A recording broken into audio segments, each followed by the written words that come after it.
అనేక సార్లు నీ సన్నిధానంకి వెళ్ళి ప్రార్థన చేస్తున్నాము, కానీ మన జీవితంలో ఆ ప్రార్థనకు జవాబు రావట్లేదు. చాలాసార్లు అనుకుంటాము, దేవుణ్ణి ఇన్నిసార్లు నేను అడిగినా కూడా దేవుడు నాకెందుకు నా ప్రార్థనను ఆలకించట్లేదు అని మనం అనుకుంటాం.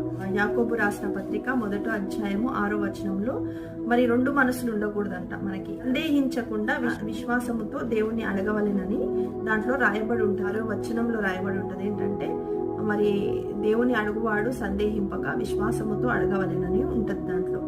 సో నేనేమంటున్నాను, మనం విశ్వాసంతో అడగట్లేదా?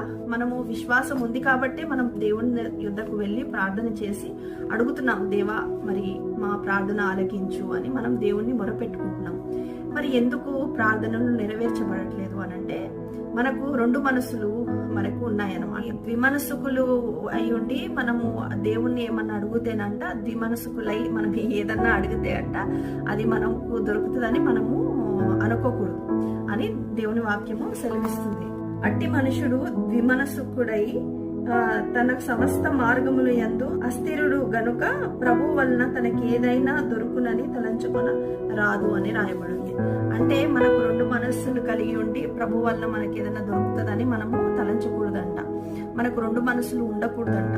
సో దేవుడు ఏం చెప్తున్నాడు, ఫెయిత్ ఒక్కటే ఉంటే సరిపోతుంది, మనకు దేవుడు జవాబిచ్చేస్తాడు అని కాదు.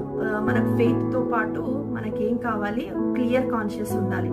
సో ఒకవేళ మన కాన్షియస్ డిఫైల్ అయి ఉందనుకోండి, మన కాన్షియస్ క్లియర్ గా లేదనుకోండి, సో మనము దేవుణ్ణి మరి ఖచ్చితంగా మనకి ఏం కావాలో మనకు 2 మనసులు కలిగి ఉంటాం కాబట్టి మనం అడిగేదేదో మనము కాన్ఫిడెంట్ గా అడగమంట. దేవుని దగ్గరకు వచ్చి, దేవా నాకు ఇది కావాలి, నాకు ఇది ఇవ్వు అని మనము కాన్ఫిడెంట్ గా అడగలేమంట 2 మనసులు ఉంటే మనకి.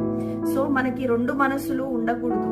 మన జీవితంలో 2 మనసులు కలిగి ఉండకుండా మనకు మన కాన్షియస్ అనేది క్లియర్ గా ఉండాలి. అప్పుడే దేవుడు మన ప్రార్థనలు ఆలకిస్తాడనమాట. హల్లెలూయా.